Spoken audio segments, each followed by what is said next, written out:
Librarian. She's unable to be with us here today. She was called away by a family emergency. We were wanting to talk about the process of creating a proposal, developing and implementing an open education textbook. And this one in particular was about research strategies, but I'm really hoping that my colleagues can take away ideas in order to create their own textbook at some point that may be about a different area or a different field that they're going to be working in.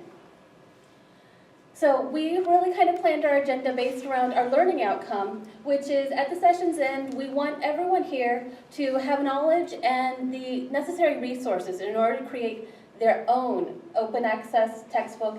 And we really also want people to feel empowered to do so as well. So we're going to start with kind of a rationale. Why did we decide to do this? Then we're going to give you an overview. Kind of a who, what, where, how, when, some ideas that we can show you that what we went through and did, so you can take that in order to create your own. And then we have a reflection section. What did we do that worked out well? What can we do better? What can we do differently? This is your opportunity to learn from our mistakes and to also learn from the things that we did that worked out well and were successful. And then we're going to end with an invitation, kind of as corny as it is. We did this. Now so can you. So as we go through this presentation, there's going to be some language that you may not know or understand. We are librarians, we do like our jargon.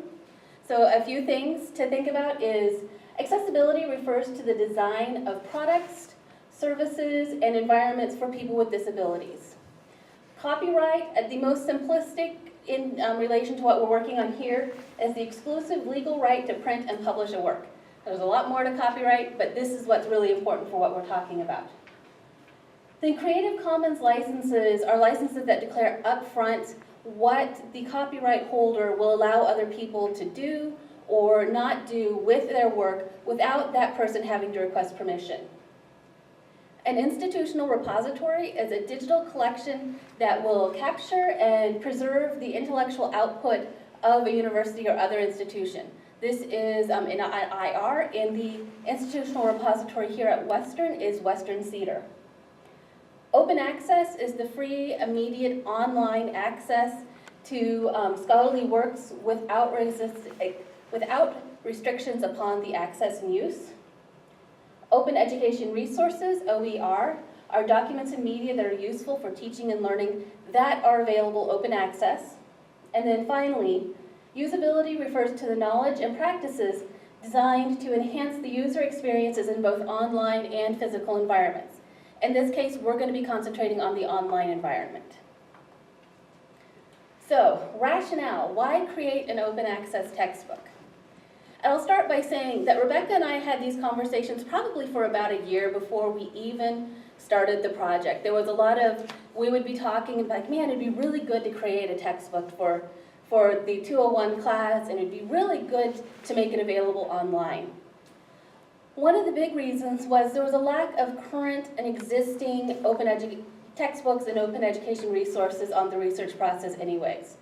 There was a textbook that maybe there were a couple chapters here that were useful, and maybe an instructor could use this reading from here, and maybe there was an article over here that could be useful, but there was no one textbook that could be used.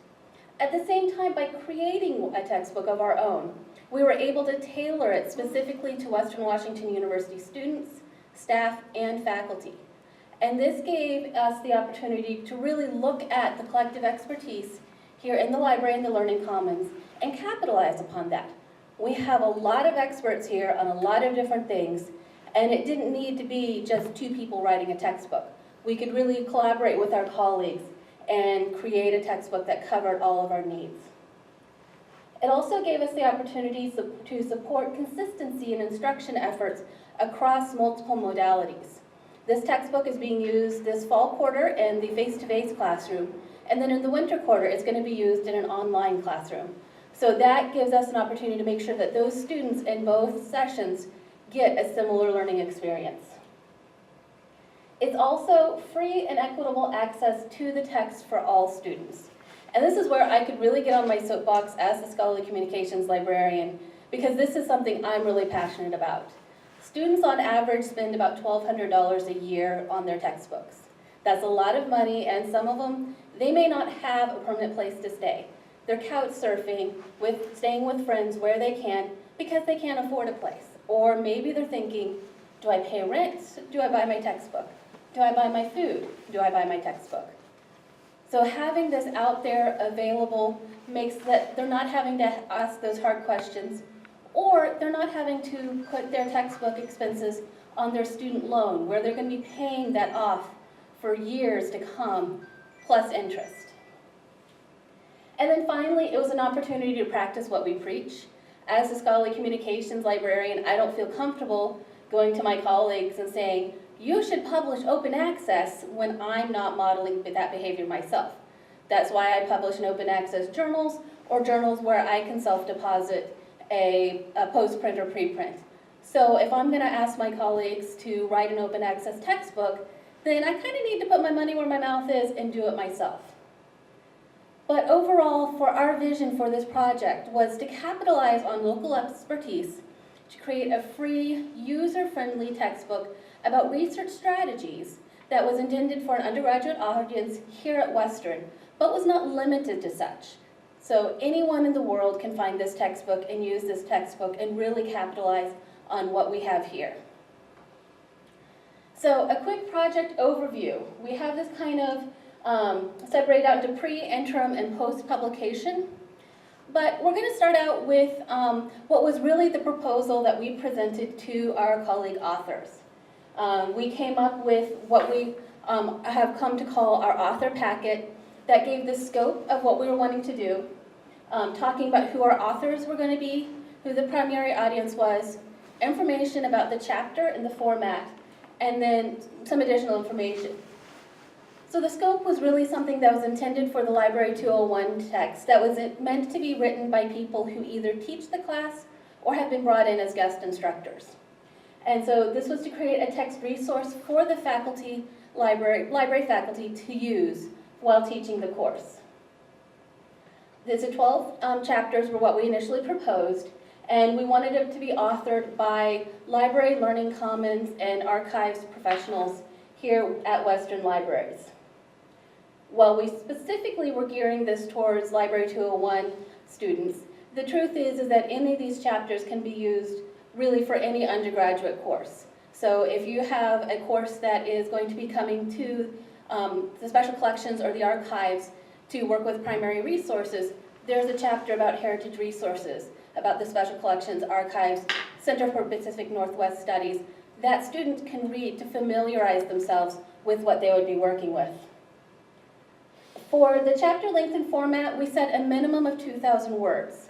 And we had a format of an essay talking about the topic, giving the students the information they needed, followed by just this short paragraph of why is this important, so that you students can be given the help they need to connect with the information. And then, of course, your works cited. We also really wanted to make sure that people understood that they are writing for undergraduate students, so it needs to be accessible for undergraduate students' understanding. So, you don't want to fill it with your flowery academic writing that, let's be honest, puts most of us nearly to sleep. We want something that the students can get through. We also wanted to create an instructor workbook. So we asked all of our authors to provide an in-class activity or an assignment that could be compiled to create a workbook. Again, this gives instructors, especially a new instructor who might be teaching the course for a first time, some guidance. Maybe they aren't going to use that exact assignment, but it gives them an idea of where to go or how to frame an assignment. So there was at one point a question that came up as we were talking, where's this thing going to live? The short answer is, well, let's just put it in Western Cedar. A slightly longer answer is Western Cedar, being our institutional repository, is a great location to put something like this because it makes these works freely and openly available to anyone who has internet access. It's also a part of what's called the Digital Commons Network, and so anybody who is a part of the Digital Commons Network who's looking for information about using government resources can search across all of the institutions using the software to find the chapter that was written about using government information. The content in Cedar is free and openly available to anybody who has an internet connection and a smart device or computer. Last I heard, and that was this summer, the students on campus with a smartphone or a tablet are in the upper 90%, I think 96 to 98. So all of the students on campus just about would be able to access this. We have free to use computers here in the library for people affiliated with Western. Making it available in Cedar really gets it out there. Our goal is to eventually get this available in what's called a reflowable EPUB. And so that's an EPUB that you can read in the iBooks or Nook or similar apps on your phone or tablet that you can increase or decrease the text size and margins. So to make it a little bit more accessible, right now we have it in PDFs. Another consideration was web accessibility. The vendor has built-in accessibility features that comply with Section 508 standards, and this is important because we want to be accessible, but one of the things is that the platform needs to be accessible, but so does the content.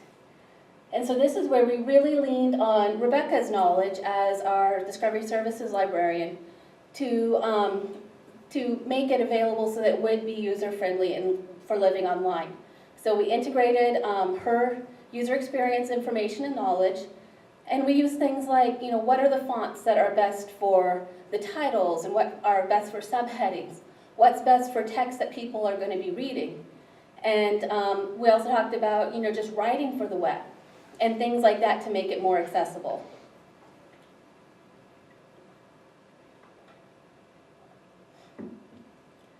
And then we had to ask the question of how do we manage this project, which is something that you're going to need to think about if you move forward into this on your own, because it is a big project. It might take you a period of time to work on it.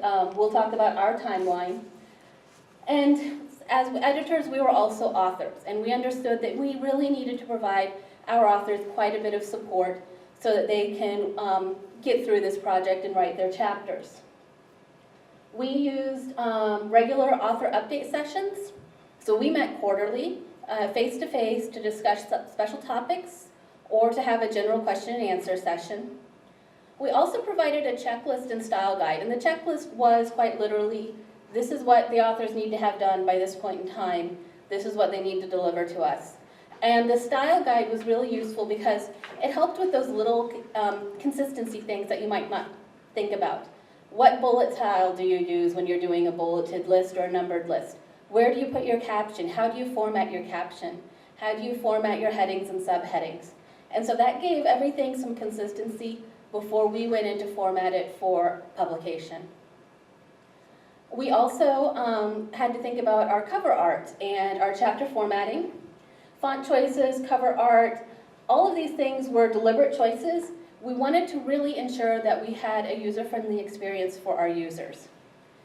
And then finally, we provided the author packet that was a compilation of all of the materials and the scope and the proposal, as well as additional materials that we would come up with and be able to put together and send to our authors. So for our project timeline, so in addition to the fact that Rebecca and I probably chatted off and on about we should do this for about a year before we sat down to actually do it, we started in summer of 2015. That was the very beginning of our pre-publication cycle, and this was when we developed the author packet. We consulted with our curriculum committee because you don't really want to go and create a brand new textbook for your course to use and have curriculum committee say, no thanks. And this is when we also issued our call for participants. We had an initial information session that we talked with authors about what the textbook would include, what the chapters would be, to kind of gauge interest, and then to also ask for volunteers for specific chapters. In some cases, we kind of had authors earmarked, like it makes sense to have our government documents librarian write the chapter about government information. It makes sense to have the copyright librarian write the chapter about copyright. But in other cases, we didn't necessarily have them earmarked so much, and so we could say, do you want to write the chapter about article databases? In fall of 2015, we hosted our first chapter author session. This was just kind of an opportunity to talk about copyright, because people might be using screen captures or images that were copyrighted. And we also wanted to share the style guide at this time, give everybody something to use to write in. Winter 2016 was another session that we talked about the initial formatting, and this was an opportunity to show off a submitted chapter. We had an author who wanted to take part but was immediately going on professional leave to write a book, and so he decided to get his chapter in right away. And that was actually really useful because we had a lot of other authors who were like, oh, now this we can see what we can do, and we can kind of see how it should be written. So that actually took a lot of it was really beneficial for our authors to be able to see that. It kind of helped with some of our consistency. And this is also when we really started talking about assessment strategies. We hadn't really thought about it too much before. We knew it was something to consider, but this was our opportunity to really start talking with our authors about how do we want to assess both the textbook and learning from the textbook. In spring of 2016, we had our first deadline on April 1st, and we decided that rather than being April Fools, we were going to extend it a little bit because we were all busy. People weren't being able to get their chapters in as they wanted to. We also had a general drop-in question and answer session for our author session, and this was an opportunity for our authors to come in and say, I have a question about how I should talk about this, or is this okay? It gave them, a little bit more support as we were going through. And then in summer and fall was our publication and our post-publication sessions. And so we extended the deadline from April 1st to August 1st. And then when we had a few people who were just like, man, we just need a little bit more time, we pushed it back another couple of weeks. We really tried to determine what was the minimum amount of time we needed to format the textbook so that we could give the authors as much time as they needed in order to do the writing. So during this time, we formatted all the chapters, we finalized our cover art, and we finalized our metadata so that we could publish on Wednesday, September 14th. That was the Wednesday, the week before classes started, because that was our deadline, was getting it out by the Friday before classes started, because we wanted it to be used this quarter.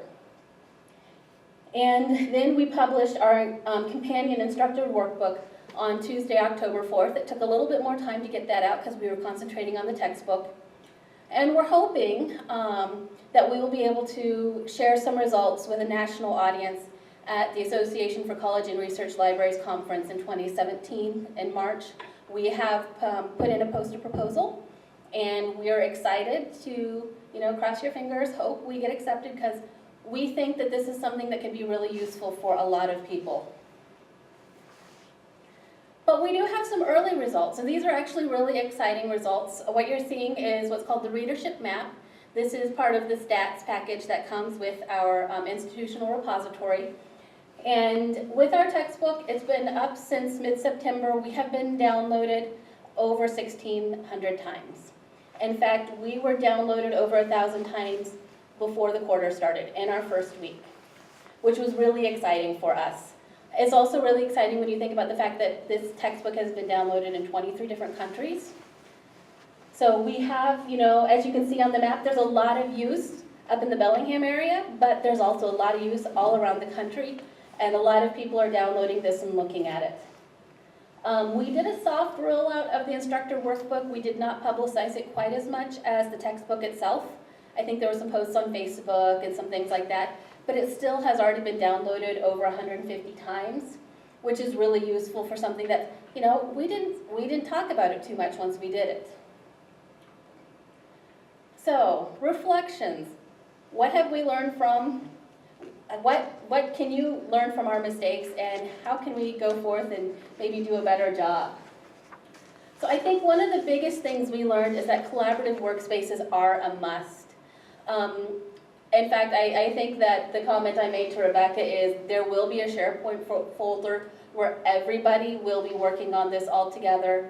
We're not going to let egos get in the way. We're just going to have it all out there so that you can really see and talk with each other about what you're working on. We also want to host more in-person author sessions, and we think that those two will both help improve collaboration, but it will also help with some project-related ambiguity. And part of that was our fault when we proposed these chapters to our authors.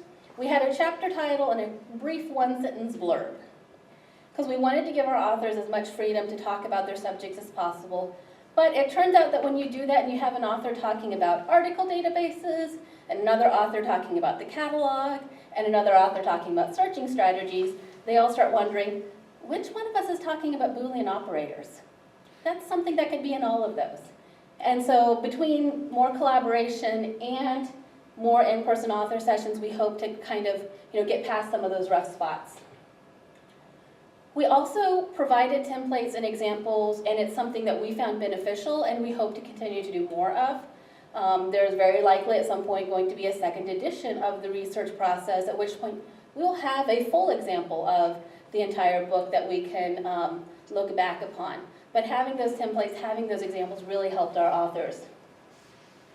We found that matching chapter content with experts was really useful. This is self-explanatory. As the copyright librarian, it makes sense for me to write the chapter on copyright. It does not make sense for me to write the chapter on government documents because that is not my area of expertise.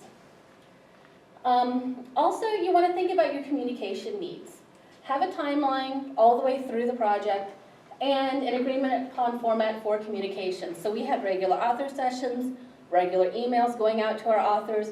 We really tried to make sure we kept the communication channels open, and we really hope to continue to do so. And finally, generous timelines are necessary.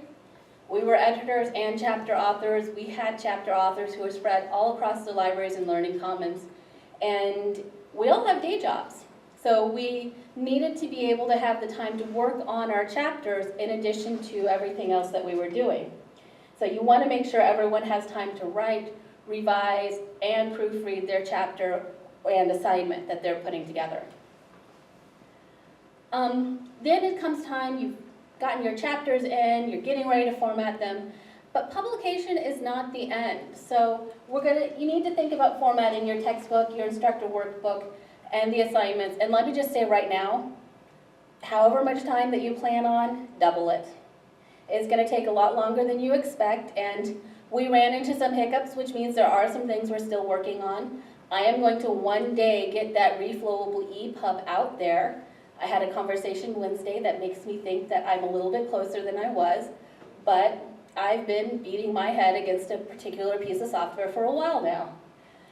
Accessibility is another consideration. We did as much as we could to build accessibility into our files. We have PDF files, they're searchable, they're machine readable, but we also have, as you can see on the screen capture, a little note with the textbook saying, if you need a different file type for accessibility reasons, contact the editors. We have the Word documents that our authors submitted. We can share those with these students so that they can have their screen readers reading out loud if they need. Creative Commons licenses. We chose to put a Creative Commons license on the textbook when we published it because that's incredibly important to me as the scholarly communications librarian to, one, not do what other publishers do and ask authors to sign their copyright over to me, but also help manage the copyright so that Rob wouldn't get an email every time someone wanted to reuse his government documents chapter or to share it or anything like that. We use the Creative Commons Attribution Non-Commercial 4.0 license, which means that anybody can share or redistribute the chapters as long as they cite their source and they don't ask for payment. And then also metadata. And this one's actually a little bit embarrassing because as a scholarly communications librarian, I work in Western Cedar every day. And when it came time for us to go and publish, it was like, well, we have the chapter authors and we have the chapter titles, but what about the controlled vocabulary? What about keywords? We have the little blurbs, but there was just some stuff that, Rebecca and I sat down and we said, okay, we were meeting regularly at that point, It gave us some time to think about those things and put them together. And then sustainability. You should be able to plan for quick updates to your textbook content on an annual basis. For us, this is important because we have a lot of links in the textbook, and links disappear, they move. We need to be able to update them. Also, one thing to think about is how frequently you want to publish subsequent editions. We've talked about every 2 years, every 3 years. We haven't exactly set on anything in particular, but it is something that we'll want to think about in the future. Assessment and evaluation is another consideration. How do you want to measure the effectiveness of the textbook content as well as its impact on instruction? We use an assessment map that is, it's mapped to our Framework for Information Literacy for the Association of College and Research Libraries, as well as our local assessment guidelines. And then finally, feedback. As if Rebecca was here, she would say, there is a common saying in user experience circles that we are not our users. And this means that you can create something that's truly useful and incredibly cool, and then it might still need to be modified once you put it out in order to be truly valuable and useful to the users. And so in this case, the solution is to seek ongoing feedback through a simple survey mechanism. And so here we're using the Western Washington University Qualtrics program in order to ask questions, and we have it so that users can submit feedback either about the individual chapters or about the textbook as a whole. And they can say, is it useful, is it not useful? One of the questions that we ask is, would you contact the chapter author if you had questions, because we do have, the authors and their contact information in there. And oddly enough, most of our students are saying no, which we're finding really interesting and intriguing. So, and then finally, we wanted to close with an invitation. We did this, we learned a lot. There are things that we will not do as we did last time. There are things that we will do as we did last time. But most importantly, we have gathered a lot of materials together in order to do this.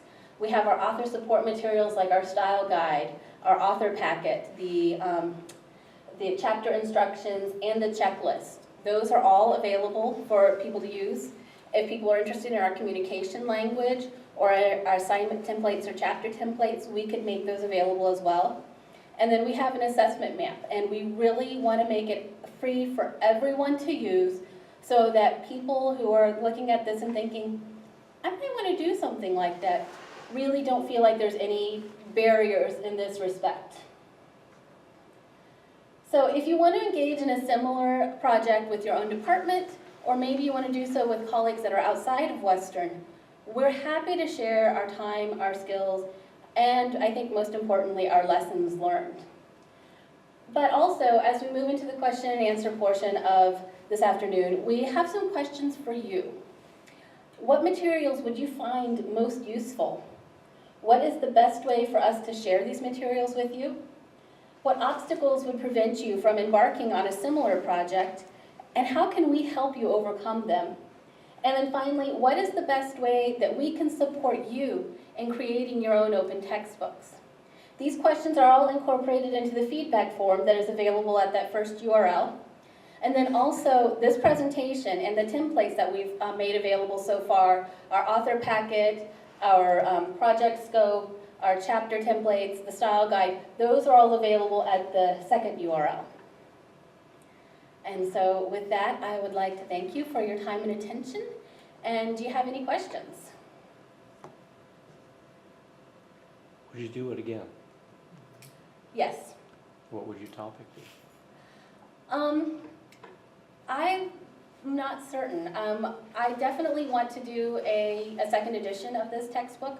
We have, in the past few, since we've published, come across at least one chapter idea that we're just kind of like, how did we miss that? We should have included that. And so I think that there's an opportunity there.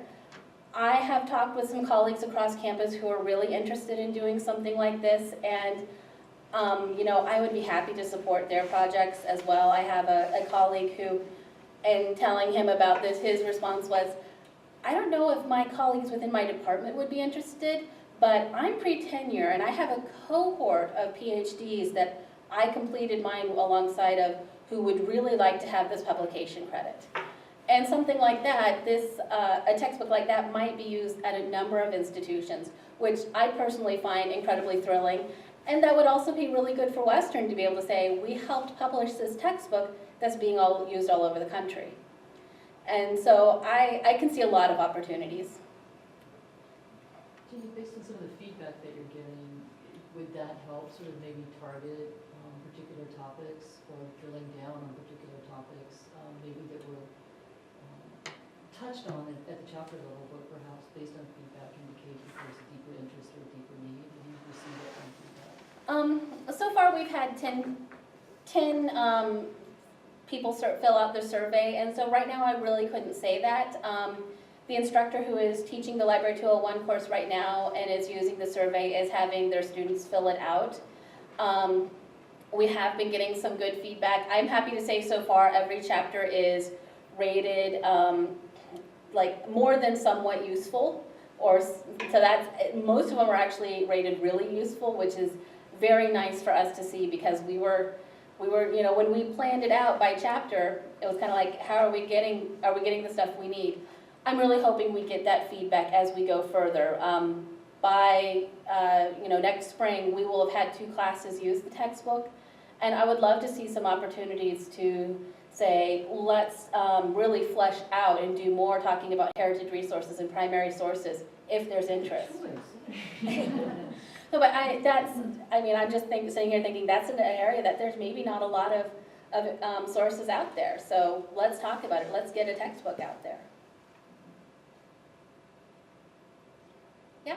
There's one place where I think you and Rebecca, so to speak, are hiding your light under a bushel or barrel or something here. When you talked about, as one step, the formatting of the chapters, I would call that not so much formatting as editing. And you put in a lot of work into that, and just standardizing it and improving at least my chapter. I assume I was the only one who needed help. We were able to do a lot of work, and it was really, we were really lucky that we were able to do so. There were a few late nights, and there was one weekend where both Rebecca and I were in our offices. And so it was like, well, okay, let's work on this since we're both here. And luckily we had a group of really great authors to work with, and we were able to get the chapters formatted, send them back to the authors, get feedback from the authors, and really help create the best textbook that we could. So, but thank you. Yeah, Mark? Jenny, so I'm struck by your comments around subsequent editions. Have you thought about where you might draw the line between editorial changes within a particular chapter to address a particular realization and an actual formal and official subsequent edition? We haven't talked about that much beyond the fact that we are recognizing that we are going to need to go in and do some updates. I will speak from my own experience. I wrote the introductory chapter, and on the day we published, I was in a meeting and discovered that something that I had referred to being in one place was confirmed. It was going to be moved to another part of the library. So my chapter was accurate for about 1 day. And so there's going to be some edits like that we will need to do. We will need to make some, definitely we'll go in and check the URLs. We know we have a chapter that we want to add. Whether we just go ahead and add it as a 13th chapter to this particular text, or if we decide that once we work with, make the proposal to that author and work with them to do it, do we want to go ahead and do a subsequent version? That is, I'll be honest, that is a conversation that Rebecca and I have been touching on, but there was this strong, let's get this one published first on our parts. Are there any best practices? Because it really is an interesting, when something's printed in print, it's static, right? Mm-hmm. It's static, it can't be really changed except maybe adding. But with this, you can make changes in perpetuity if you want. Mm-hmm. And then you've got this situation where it's iterative changes, and you don't necessarily, somebody may have downloaded something 2 years ago, continuing to use it, and it's a completely different document. So it is an interesting question, I think, and maybe some best practices need to be in place. So what an addition, what do we mean by new addition, and what do we mean by? And that's something that, I've definitely been wanting to investigate. I know that at other institutions, they have, one institution in particular I was looking at to see what they were doing. They had a first-year seminar course that they wrote a textbook for, and they do have a second edition out now. They chose to keep the original one out and available. While making the second one, there's, information in the metadata for the first. The second edition is now available here. So that's part of what we're going to be thinking about as we move forward. And I think that's going to be part of our conversations as we look at possibly putting together a poster for ACRL. And we definitely want to contribute more to the scholarship on publication and creating OER textbooks. So we have kind of talked a little bit about writing an article about our process, in which case we would definitely want to, do some more looking into this and adding that, making that a part of what we would write. I'll Yeah. just throw in my opinion, which is the way I would like to see it done, would be essentially version 1.111, so you identify the fact that something has changed, and then eventually it becomes version 2. That's a great idea. I've seen a few textbooks, OER textbooks that include, since it's a digital medium, you don't have to remain in a kind of static environment, that you can include interactive components, simulations, demonstrations, video, things like that. Have you considered moving to that level, or is it really still in a kind of static journal mode? I would love to move to that level. We have a journal editor we're working with on the Summit to Salish Sea journal, which is for to publish projects and presentations from students in the Master's in Environmental Ed program, because they don't write a thesis. And we are actually working with him that in some cases, some students will just put in a transcript of their presentation. We're hoping to film some other students. And so, I would love to see us moving in that direction. Maybe let's create something that is videotaped, maybe a discussion of some sort, or maybe we will create something that is interactive. There's a lot of opportunities. We kind of went with the more static in this case just because it was easier, and we hadn't had the chance to really envision those different opportunities, but I think that those would be amazing opportunities. And would help keep student engaged, and that's one of the most important things, is student engagement with the text. So, Joan? Well, first, congratulations. It's a really great, it's exciting to see that you produce a resource like this. I haven't looked at it closely, obviously, but it seems as if it would be really valuable in my own department for everyone who expects their students to do a research paper. So my question is, how are you going to evangelize this to the academic community? Because, I could do this by word of mouth, and I know, 5 colleagues who would jump on it. But do you have a strategy for doing that? We are working, we're working with the communications coordinator here at Western Libraries on part of that. You can also thank Rob, sitting ahead of you, because he posted his chapter to the Government Documents Librarians listserv, and it just went boom, and everyone was looking at it and downloading it. To the point that Rebecca and I have been asked to present at a course, an online course this summer about creating it. We are definitely looking at different ways of getting the information out to our colleagues across the campus. I've asked the authors to help spread the word, as well as the subject librarians, but we're really just going to keep pushing it. Like, for example, Rebecca and I have talked about writing an article for Western Today, probably sometime in the winter quarter, and just keep pushing the information out.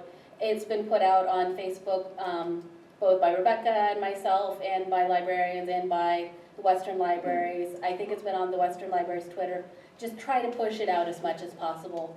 And one of the interesting things is no one single method of getting the information is going to hit everybody, so a lot of different targeted methods. Yeah? I assume you've talked to Paul Kopp, Campus Communications? I've not talked with him. I did talk with Steve Vandersday about it. He was really excited, and he made certain that our liaison to state legislature was gonna know, so that that could be passed on there. But we'll probably talk with him as well. I was gonna say Windows on Western, I think, comes out to Toll's office. That would be good as well. Jenny, I want to make an observation. It's something Beth said that I think touches on an interesting issue. I'm wondering if the word textbook, in some respects, is really kind of not antithetical to, but somewhat of an anomaly when contrasted with the phrase open education resource. Notions of the fixed nature of a textbook, even in a digital realm, but then when you talk about an open education resource, the idea there being, to some degree, the mutability, the ability to really change that resource to meet change needs. Something, the location of a collection changes in the library. The interface to to OneSearch changes with the release of the next version of Primo. Any one of a number of things happen. And so I wonder, and then this whole idea, we adopt a textbook, right? Someone is teaching a class and they adopt a textbook. And I'm wondering, I think about the ways that you're interested in using the textbook and how it might be similar to or different than Lit, which we've currently developed. That's a long, rambling segue to how do you see the textbook and Lit interacting with each other?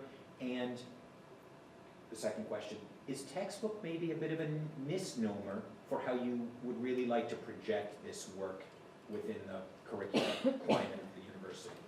I think that, I'm gonna start with the second question, Yeah. because I think textbook is the word that's used most often. Yeah. I do prefer the term open education resource because that can be anything that can be a learning object. But textbook is a term that people connect with more.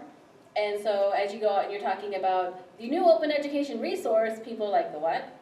But if I say, oh yeah, we have this new textbook, it's freely and openly available, they're like, oh, okay, that makes sense. But it does kind of constrain a little bit imagination. And so, but now that we have we have it down and we have it done, we can kind of start thinking big for the next iteration. Do we want to try to find a way to gamify scholarly research? Well, when we have some opportunities across campus and some people that we could possibly work with to talk about that. I will say for your first question about how this fits with Lit, that's actually a really interesting thing, because if you look at the materials that we have available that we've made available, you'll see that the original table of contents is not the same order as the table of contents of the textbook. And part of that was that as we were getting ready to publish, we realized that it actually made sense to reformat, well not reformat, but reorder everything so it followed the order that is actually in Lit. So we talk about getting started, we talk about going through the process, but we follow the process that's in Lit so that these items can really work hand in hand. In some ways, this is going to get in more in depth than Lit does. Lit doesn't have the equivalent of a chapter on government documents. There's a little bit about fair use, but this goes into some more information. But I think that the two items, they're both learning objects, they both reflect one another. Nice. I kind of have what I think is probably a dumb question, but I've been thinking about, your question about outreach, and the answers have a lot to do with marketing in some ways. And when you go back to sort of how publications are dealt with in a more scholarly realm, it's often through review. That's where people often become aware of it. And is there a place for OER, for that sort of more traditional, in professional journals and that sort of thing, acknowledgement of this new resource and evaluation of that resource, which often then makes it available to new audiences that's outside of discovery and in a digital environment? That's a really interesting question, because I'm on the Alliance OER task force, and one of the things we discussed is that about a third of the Alliance libraries are members of the Open Textbook Network. And that's one of the things that the network does, is it's a way to kind of bring a lot of these resources together, but also in some opportunities review them and push them back out again. And so that's one of the things that I'm intending to investigate. Is that a way to help push this out beyond just our campus? It might not get to those people on the campus that we want to connect with quite as well, but it is a way to get the information out beyond. When it comes to review of actual open resources beyond that, there are some institutions that will make a small stipend available to someone who reviews an open ed resource, but Western isn't one, and those are actually getting fewer and further between. That used to be done a lot, but as more open ed resources have been made available and more people have reviewed some, it's, that was to help kind of get this idea of, oh yes, this is a good resource, because a lot of people tend to have the connotation of, oh, well, it's open access, it's actually not that good. But no, we can have open access stuff that is really, really good, and I think that this is an example of that. So the review is versus the numbers, right? The amount. Mm-hmm. Yeah. Is there a webpage somewhere that's a directory of open access textbooks? There's, I mean, there's open access journal, that list. yeah, there's a directory of open access journals. There are some places like the Open Textbook Network. There's some others. In fact, I am going to forget the acronym, but the organization that supports the community colleges here in the state of Washington, they have an open access textbook mandate, and so they have a list of textbooks.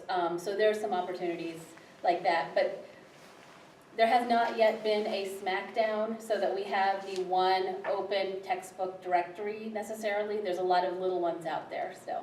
I can see the first thing that would happen was you'd have the textbook for oral reading and astrology, and someone would have to decide, is that got on the list or not? Exactly. So, and you can see that Directory of Open Access Journals has had to go through something like that where they let their review kind of slide for a little bit. Now they're having to go back through their content list and go, maybe this isn't the best journal to have in our list. So there does have to be that kind of editorial control. Did you have a question? I was going to ask, since I'm here with the technology hat, actually, what were your technological challenges? What were your greatest technological challenges?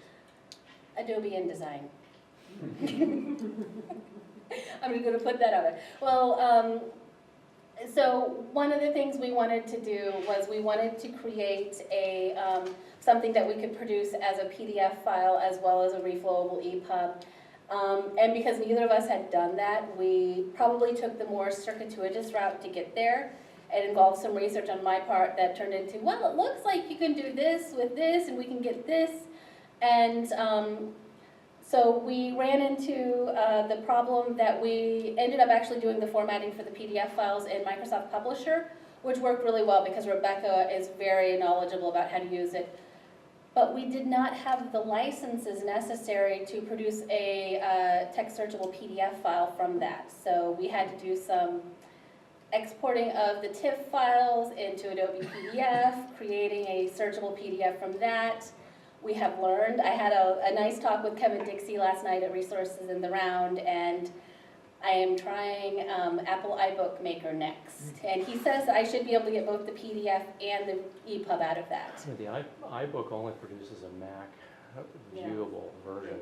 And see, that's why I didn't go directly to it first, and I was trying InDesign.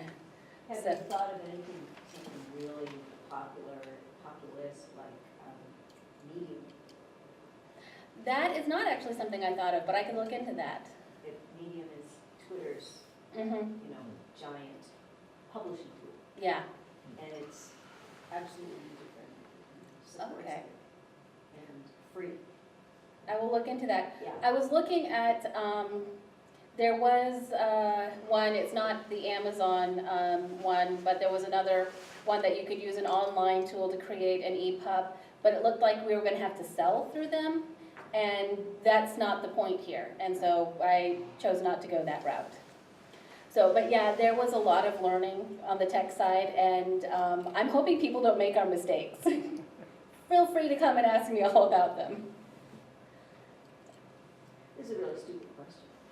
Go for it. What's the title of this book? The research process. Okay, is there a subtitle? Strategies for undergraduate students. But it's not strategies for undergraduates at Western, it's just. It is not. It is personalized for Western in some respects. So the chapter about the library catalog is a chapter about OneSearch, the library catalog here at Western. Anyone else who uses the same software would probably be able to get something out of it, but not quite as much as a student at Western. The chapter about heritage resources, archives, and special collections is about heritage resources, archives, and special collections here. On the flip side, Rob's chapter about Gov documents could be used by anywhere. The chapter I wrote about copyright could be used by anyone, anywhere. So it's, because it is some very narrow content, but also some very wide content, we didn't want to necessarily say it can only be used by students at Western.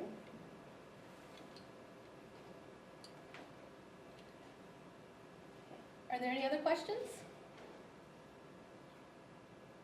Well, thank you very much for coming and for being a